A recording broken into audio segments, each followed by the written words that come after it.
Hola Facebook, ici Valérie, j'espère que vous allez bien. J'ai encore mon manteau parce que j'arrive de dehors et aïe aïe aïe ça pique. En même temps, quand on vient de dehors, eh bien les 19 degrés de la maison ont l'air d'un 25 degrés, hein. Tranquille, facile. Ouais, chez nous les saisons sont très très marquées quand on plonge dans l'hiver. Eh bien en Ardèche, on le sent. J'espère que vous allez bien. J'avais envie de vous faire un coucou là tout de suite, maintenant, parce que je viens de faire en fait le décryptage du ciel de pleine lune pour mes exploratrices. Et je suis juste subjuguée à chaque fois de la justesse de ce qui se joue, de ce qui est décrit dans le ciel et à quel point ça fait résonance en fait à ce que nous vivons, à ce que nous traversons, à ce que nous devons changer aussi. Et vous savez, parfois le changement s'appelle, hein, enfin on a un désir de changement, mais on ne sait pas très très bien où poser les yeux, le regard et du coup nos actions.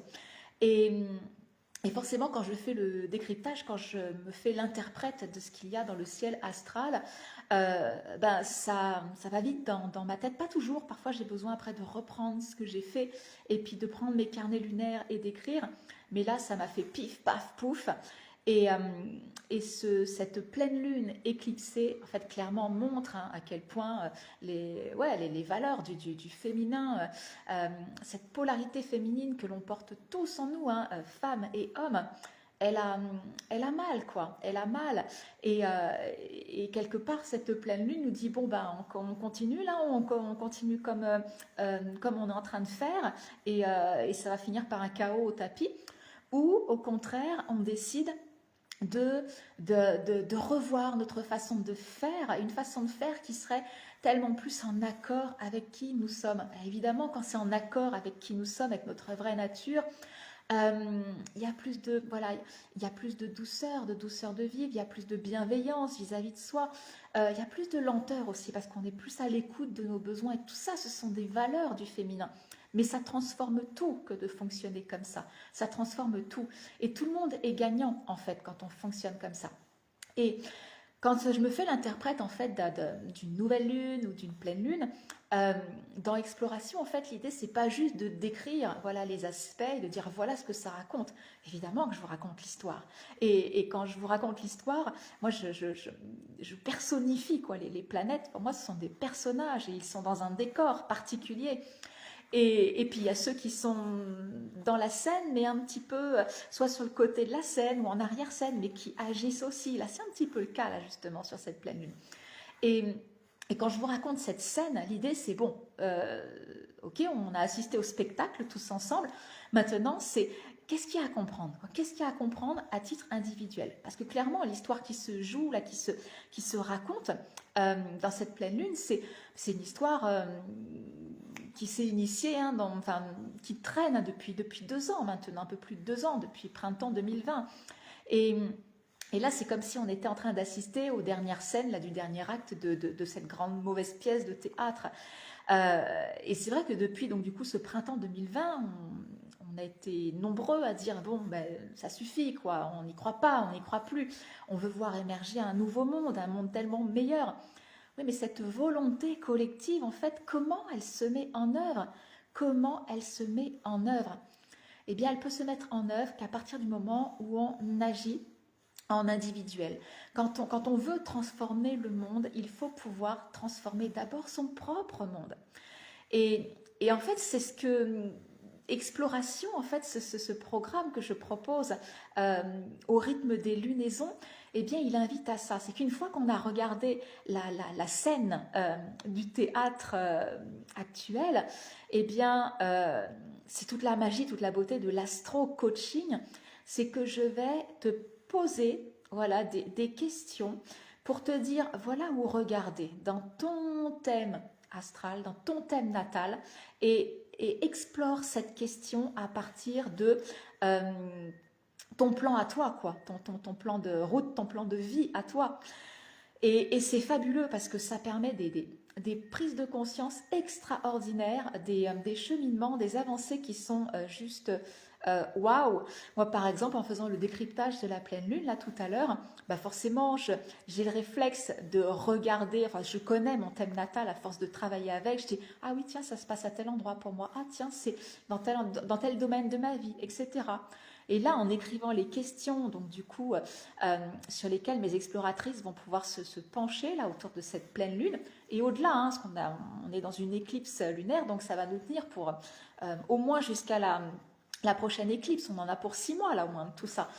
Je regardais et je fais, mais mon Dieu, mais dans quelle illusion j'étais. L'image qui m'est venue, c'est que je sais ce qui m'apporte de l'oxygène quoi dans ma vie. Je sais ce qui me nourrit. Je dis, j'ai besoin de ça comme j'ai besoin de respirer. Mais là, la prise de conscience que j'ai eue, c'est que, mais bon sang, je re-respire mon air, et vous savez, un air qu'on inspire, qu'on expire, il est chargé en dioxyde de carbone. Et au bout d'un moment, quand on fait que respirer son air, qu'on expire, on croit qu'on respire, on croit qu'on se nourrit, et en fait, on est en train de s'asphyxier petit à petit. C'est cette prise de conscience que j'ai eue simplement parce que grâce à ce décryptage de cette pleine lune, ça m'a montré où regarder. À quel endroit j'étais dans l'illusion, comment mon ego finalement s'est mis en place pour me faire croire que j'étais dans ma pleine puissance, et finalement quel est ce rêve, quel est ce projet qui aujourd'hui est en train de crier, mais bon sang, j'ai envie d'exister. C'est ça l'astro-coaching. C'est oui, on fait un décryptage du ciel, donc on assiste au spectacle ensemble dans l'exploration, chacun dans sa petite maison. On assiste au spectacle. Mais après, ce qui est plus intéressant, c'est toutes les questions, c'est tout le débat en fait, le débat de soi avec soi, qui commence à s'initier avec les questions que je pose en lien avec le décryptage du cycle lunaire.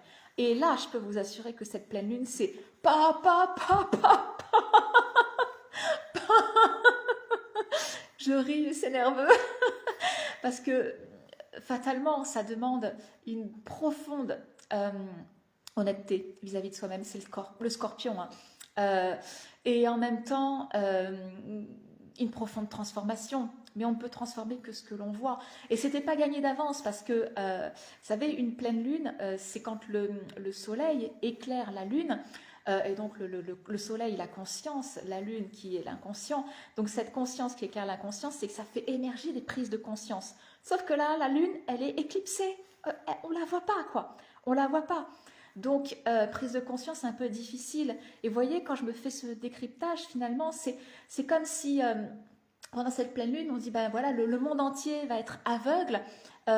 Mais fort heureusement, il y a des interprètes qui permettent de dire, ben voilà, on va apprendre à lire en braille, là, le temps de ce cycle lunaire. Et regarde, tu sens, tu vois où il faut regarder.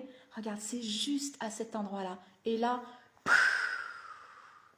énorme, énorme, énorme, énorme. Coucou Béa, tu dis ça te surprend même pas.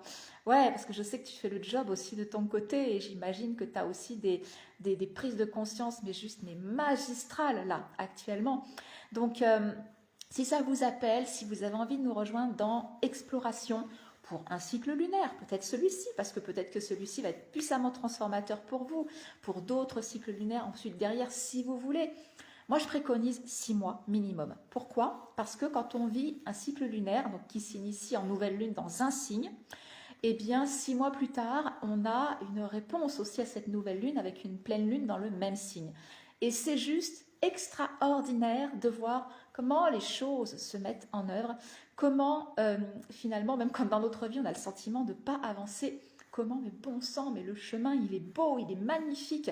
Et en fait, moi j'adore en fait jouer avec l'astrologie. C'est comme si j'avais en fait une machine à voyager dans le temps. C'est évidemment dans ce décryptage, je peux faire des projections pour l'avenir qui seraient en lien quoi finalement avec la proposition, on va dire, qui est là. Et en même temps, une fois que j'ai vécu, quand je suis dans mon moment présent, eh bien, je peux prendre ma machine à remonter le temps et à revenir, tiens, au début du cycle lunaire, tiens, 6 mois plus tôt, tiens, 18 mois en arrière, tiens, 36 mois en arrière, qu'est-ce que j'avais posé, et comment les choses se sont déroulées. C'est exploration, en fait, c'est une machine à voyager dans le temps. C'est juste ça. Ouais, 6 mois, tu dis, Béa, c'est un grand minimum. Ouais, tellement, tellement. Bon, sur ce, je vous embrasse. J'ai eu froid là dehors, je vais me prendre une douche, je vais me laver les cheveux, je ressemble à rien du tout. Et je vous dis à demain.